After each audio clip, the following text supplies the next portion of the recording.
Kumusta sa inyong lahat? Dito naman tayo sa vlog natin ngayon gabi sa Batang Quiapo, Pasaway. Unang-una sa lahat, ito ay teaser video lamang para ma-update sa Batang Quiapo. Huwag kalimutan follow at subscribe ang channel para ma-update. Salamat. Dito ay nahuli ni Olga ang mag-asawang Marzang at Nita sa labas at dahil nakita ito niya na sumilip na may transaction at sabi ng mag-asawa ay nagpaangin lang kaya pinabalik sila ito. Ayon inaayos na ni Olga at nagtuloy ang transactions ito sa pagkuha ng supply kaya ito nahawakan nila ang supply kaya nagastuhan nila ito.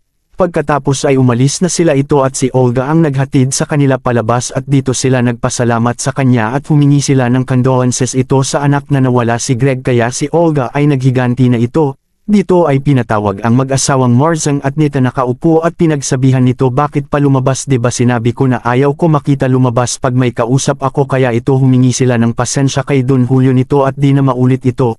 Kaya ito si Olga ay